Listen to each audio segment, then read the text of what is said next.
Next question is kind of a follow-up to that. I have been noticing as rates have been going higher, the cap rates have been rising for the properties that are occupied. However, the properties that are vacant do not drop their prices, and sellers and brokers are asking for higher prices, not justifying the triple net rents.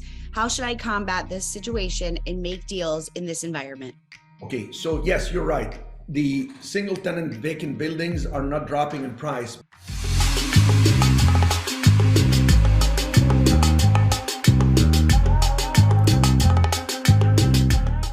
But the best, our positioning is, you're part of the joint venture, Oshin, so you tell them, we're moving all cash, we just need 45 days for due diligence and 15 days to close. Here is the proof of funds. And the beauty is, who is competing with us for these single tenant buildings? The real competition is the franchisees. The franchisee, to get a location, they need to put it under contract for 90 days and an additional 30 to 45 days to close. Why they need 90 days? Because they need to actually get it inspected, get the approval from the corporate office that's gonna give them the license agreement or the franchise license, the franchise agreement. Then they need to apply for the loan to go ahead and get it. Because these guys don't have a lot of cash. They're not a real estate fund. I mean, they listen to me saying, set up a fund in this time, in this age. The most important thing you have is to have a real estate fund, because you can group investors together, have more money, get into deals for pennies on the dollar. There's just no doubt in my mind, that's the way to do it. I started my fund in 2009, and I was already doing so much, but I just did more. Instead of buying 6 properties, I'd buy 8. Instead of doing 10 deals, I'd do 14. It just accelerated and turboed all the results. And fast forward 14 years later, the best thing I ever done, which I started it 14 years before. And now we're growing and more people are setting up funds. And yes, in the beginning, when you set up the fund, a bit of a struggle to raise capital, but once you get that momentum going, you grow great and you go big. So use that position to your advantage when you talk to brokers. Tell them, I'm using you, the listing broker. I'm working with a real estate fund. Here is our cash, we're moving fast. This is the best price I want. If you can't do it right now, circle back to me and talk to me in a few days.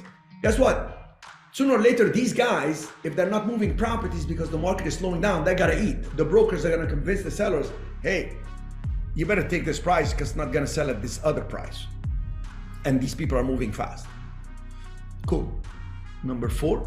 All right, last part of his question is kind of a wrap up. Going back to my previous 2 questions, is it better to invest in CDs with 5.25 return for 12 months and keep the money liquid to deploy once prices drop, or invest in a high cap rate, triple net QSR occupied with a corporate guarantee tenant, since they will become flight to safety assets once the recession hits and the feds drop the rates?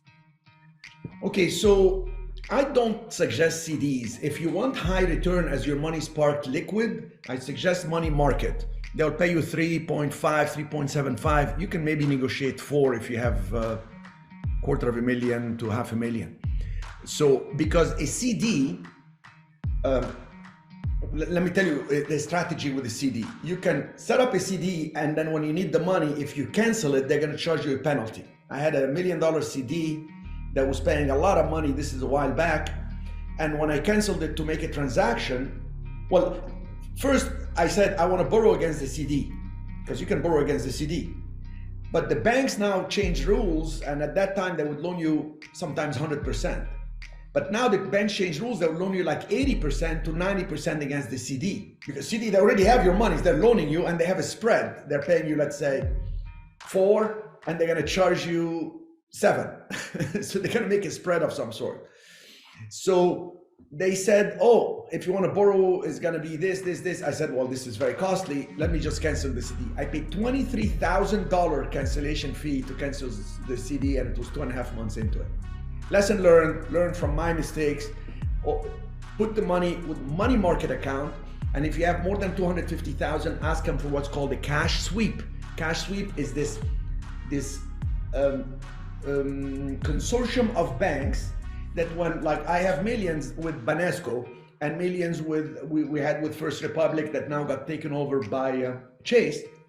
But the way it's set up was through cash sweep, meaning There is 3 million CD set. I had to do that because it's just kind of a reserve, and I figure that's the best way to please the bank for millions of dollars in credit lines, etc. But what happens is when you sign for the cash sweep, they take the 3 million, but they put 250 with them, 250 with Chase, 250 with Wells Fargo, 250. So all these banks just 250 each. So it's under the insurance of the federal FDIC, the Federal Reserve Insurance. So to answer your question, leave it in money market. You will make just a point less, or maybe 1.5 less on the interest, but it will be liquid. It will not cost you anything to go access it and do a deal. And yes, if you find a good deal, meaning the return is pretty good, and it's a good building, and there is corporate guarantee, etc., you can buy it, because as the interest rate drop again, because it just goes up and eventually it's going to drop, you can always refinance and drop, even if you don't cash out any money, just refinance and drop the payment, drop the interest rate, and it will be in a performing property that is seasoned. The problem, however, with like people ask me, why, when we assign the deal to you, to your fund, you get the deal with the tenant ready to come in, and within a few months you just sell it? Why don't you keep it if it's cash flowing with no hassle? Because if somebody signed for 10 years and now you hold on to it and there are 8 years left, 7 years left, as there is less time on the lease left, what ends up happening, you cannot sell it at the same premium price, because the next buyer is saying, well, in 6 years I'm going to have to renew. What if they leave? So then they don't want to pay a big multiplier on the income. They may not pay it at 6% cap. They may just say, I need at least 8% cap, so you're going to have to actually, so on a 60,000, here's how you calculate it, by the way. Take your calculator for a second.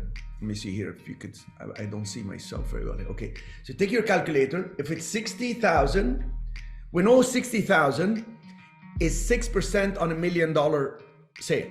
So let's say that's 6% cap. If you want to make 8% cap, let's say the buyer says, no, I'm not going to give you 6% cap. That 60,000 is going to be 8% cap. You divide it by 0.08, and now you're going to sell it at 750.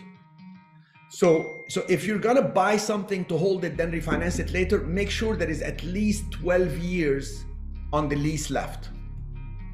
And you probably come out pretty well, because then if you're selling 10 years, you come out always very well. I hate to be so absolute, but yeah, 10 years is extremely desirable with corporate guarantees.